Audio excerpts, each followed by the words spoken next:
Welcome to Let's Get to the Marks, going through a straightforward A-level chemistry relative atomic mass question. This is the kind of one you want to do before going on to do a difficult one like the link here.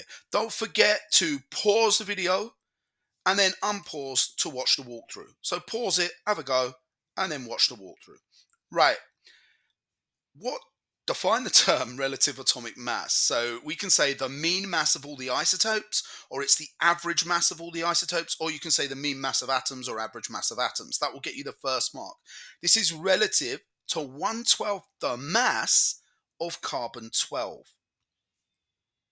And this is the easiest definition to remember. I do all my definitions on revision cards. So whether it's the standard enthalpy of formation or relative atomic mass, etc., you might have 20 or 30 revision cards with all your A-level chemistry definitions. Memorize those. You're going to pick up maybe 10 marks from writing definitions in your final exams.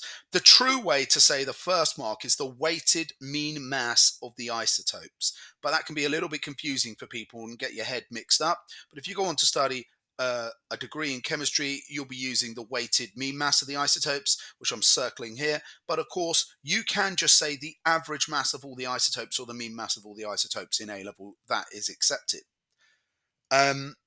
Yeah, they do allow you to use the word average instead of mean. And instead of relative, you can say compare. So you could say the mean mass of all the isotopes compared to 1/12 the mass of carbon 12.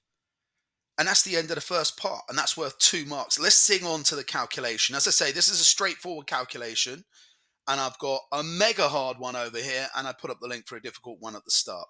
So, yeah, you might want to try those after, or go straight into them if you feel fairly confident with doing the relative atomic mass calculation. Let's get into it.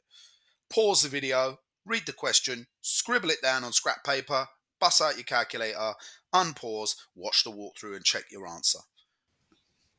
A sample of neon consists of 3 isotopes. We got neon 20, 84.80 abundance, neon 21 with a 2.26 abundance, neon 23 with a 12.94 abundance. Calculate the relative atomic mass, that's a bit of a bent underlining, of neon in this sample, and give your answer to 3 significant figures.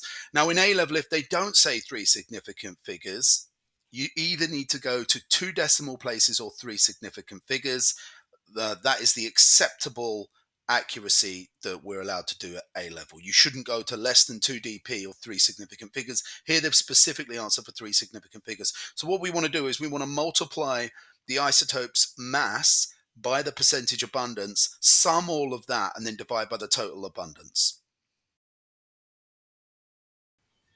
So we're looking at 20 times 84.80, 21 times 2.26, and finally 22 times 12.94. And we want to divide that by 100. Just check that all of the percentage abundance adds up to 100 in case they're sneaky.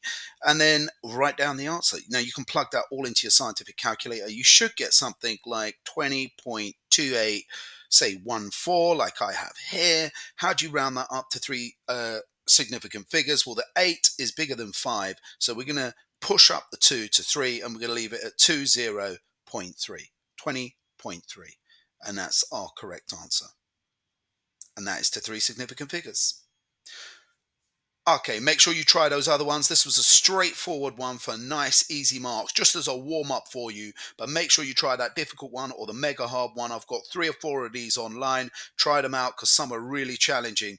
Don't forget, sharing's caring. Hit the like, punch up the bell, subscribe. Let's get to the marks.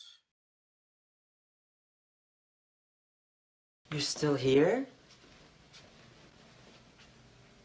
It's over.